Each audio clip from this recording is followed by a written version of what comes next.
first day of the week, when it was still dark, Mary Magdalene came to the tomb and saw that the stone had been removed.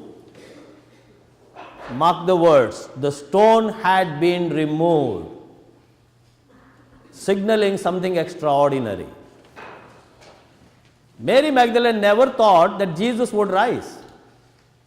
She came to the tomb. According to Mark's Gospel, she came along with other women to the tomb to anoint the body of Jesus with the spices. On the day when Jesus died on the cross, that was Friday evening, they did not have much time to do all these ceremonies, embalming the body of Jesus. They had to hurriedly put the body of Jesus in the tomb because the next day was the day of Sabbath. They had to make preparations as devoted Jews for the festival. Now, when Mary came to the tomb, she found the stone of the tomb removed. Now, last night for the Vigil Mass, we had the Gospel from Mark. When the women came to the tomb, they said, "Who is going to roll away the stone?" Now, these two expressions are very important for us. Rolling away the stone and removing the stone. I just wanted to find out actually the specifics of this expression. Now remember, this Mass we have John's Gospel. John who witnessed the death of Jesus on the cross, and John who saw how Jesus was buried. He was a first-class witness, and that's why he is writing the Gospel. And he very clearly notes here, the stone had been removed. One thing is removing the stone, another thing is rolling away the stone. Now, there were rich as well as poor Jews. The rich Jews had huge tombs, and at the entrance of the tomb, they would roll a huge shield, stone shield, that would cover the tomb. Whereas the ordinary Jewish people had a smaller type of tomb where the entrance stone of the tomb will be like a cork. What you understand by cork? Now, if you open wine bottles, you will understand what is a cork. With those kinds of instruments, you pull the cork out. So, that is a cork. So, removing the stone is something like a cork, and especially if you see the ancient medicinal bottles, you have a cork but with a huge head on it, so that you can hold the head and pull the cork. Most probably in those olden days they did not have those instruments as we have today.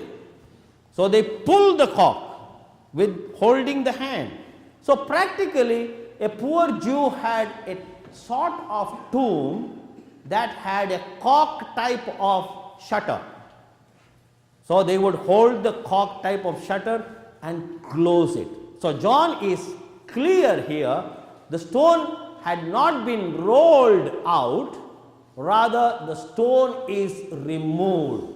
That means removing the stone. Who removed the stone? Now, that is a simple question. Now, when Jesus was buried, dear friends, there were certain regulations that the Jewish people followed, which were never followed in the history of Jewish culture ever, except in the case of Jesus. Now, when Jesus died, the chief priests and the elders and the Pharisees recalled the words of Jesus, that I will rise again. And they thought, we will be cheated even after his death, and consequently it would be better for us to secure his tomb. Now, in the entire history of mankind, you will never find a tomb that is guarded with the soldiers, that is sealed with the Roman seal. That was something extraordinary in the case of Jesus. Now, Jesus' body was placed in the tomb. This huge rock was placed as a cork. Most probably, a lot of people had to help to place that stone. And then, through the instruction of Pilate, because they went to Pilate and said, this kind of thing we would not like to hear, that his disciples at night come and steal his body, and then we will be cheated again, and consequently you need to seal the tomb. So a Roman seal was put on it, and then adding to that, there were also soldiers guarding the tomb. Just imagine, dear friends, if the story was spread among the Jewish people that at night the disciples came and stole away the body, would it be ever possible to understand or grasp that kind of story? Impossible. Why it is impossible? I will explain to you. Through the resurrection of Jesus, the tomb was opened from within, not from outside. It was pushed from within. And now, through that, coming out of the tomb, Jesus accomplished practically three important things. I am going to theologize here, just for our understanding. Jesus coming out of the tomb, breaking open the tomb, or pushing the stone off the tomb, he was victorious over death and the devil. Now, why devil? In the first instance, when Jesus was in the desert, the devil came and asked Jesus, now you are hungry, and therefore turn the stones into bread. Easy way. But Jesus did not go through an easy way. Jesus simply replied, man shall not live by bread alone, but by every word that comes from the mouth of God. So Jesus defeats death, because death came into this world because of the devil. Jesus is resurrected, so he comes out of the tomb. So that is defeat of death and the devil. And also we could say the defeat of darkness. You can add 3 D's: death, devil and darkness. That's the first thing. The second, breaking the Roman seal. Dear friends, who would ever think of breaking a Roman seal? Now, in this modern world, I would consider if Vladimir Putin puts a seal somewhere that this is a secure place, and if someone breaks that seal, or take for example in North Korean context, the dictator puts a seal in a particular place and he would instruct the people, you would not touch that seal. If you touch that seal, you would touch fire and you would touch death. That was the situation in the Roman Empire. Anyone who touches or breaks the Roman seal, he would be punished with death. Therefore, anyone who would approach, leave alone the disciples. Disciples all fled. They were all fear-filled. They did not have that kind of guts to stand by Jesus, except John, the apostle, who was at the foot of the cross. Can you imagine anyone breaking the seal? Jesus broke that seal, and consequently, he overcame the worldly powers. That's why Jesus, during his lifetime, he said, the Son of Man came into this world to conquer the world. And he conquered it by breaking the Roman seal. You can just imagine that time, the greatest empire existing on this earth was the Roman Empire. So he broke that seal. The third one, the soldiers fled in fear. The soldiers fled in fear. No one would even touch a Roman soldier.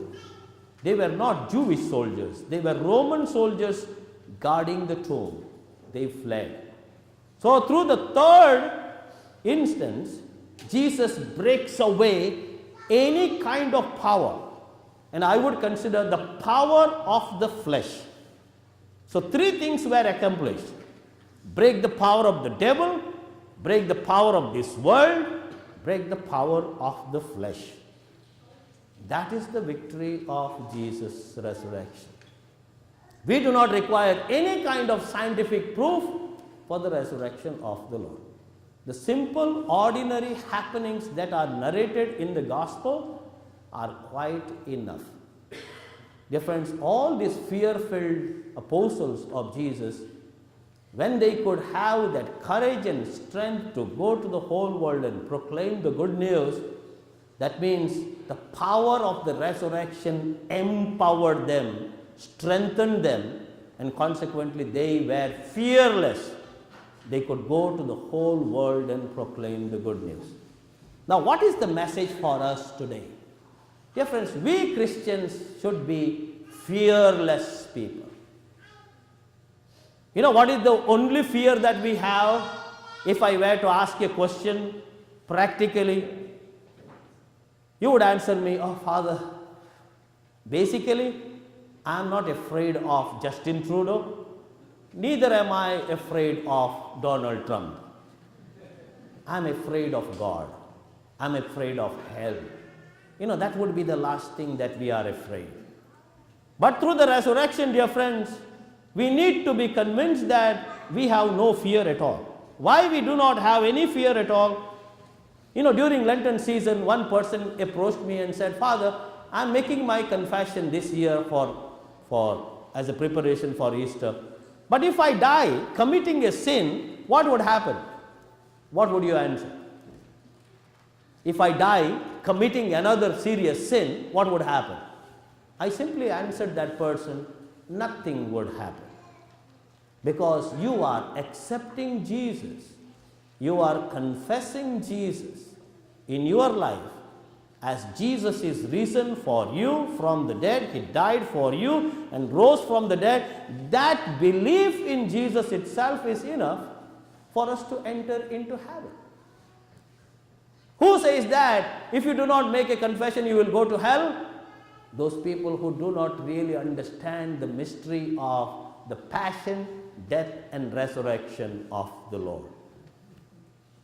Yesterday I was reading a beautiful article in Fox News, the soft version of the article, and there it was stated by a pastor who says, during this Easter season what we need to get convinced is the forgiveness of God that is given to us by Jesus' resurrection. And therefore he says, if we were to cut the gospel anywhere, cutting the gospel anywhere, the good news of Jesus, it would bleed only love and forgiveness and nothing else.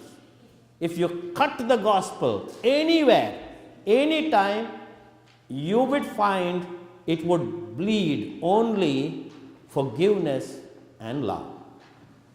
So that is what we have to celebrate. And that is what we need to be convinced today.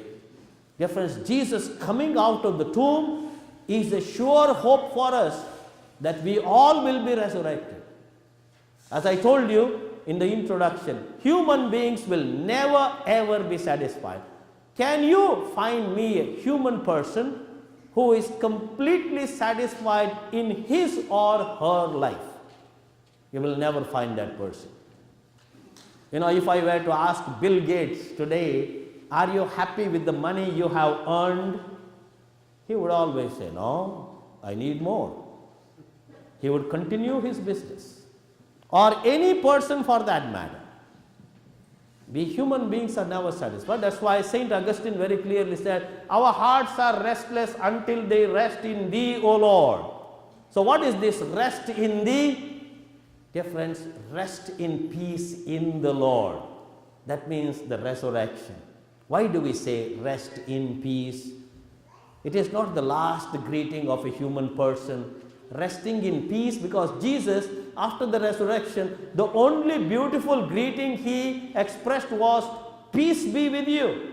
So resting in peace is resting in the resurrection. That is the greatest satisfaction ever a human being can have here in this world. The assurance of eternal life.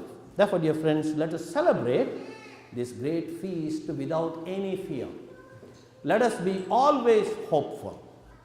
If you have held Christ in your life for any other purpose or any other reason, do not leave Christ. There may be crisis, there may be defeat, there may be failures, there may be sins, there may be abandonment, someone cheating us, someone leaving us. But God, through Jesus Christ, will always stand by you because He is assuring you of the reward of the resurrection. God bless you. Please rise.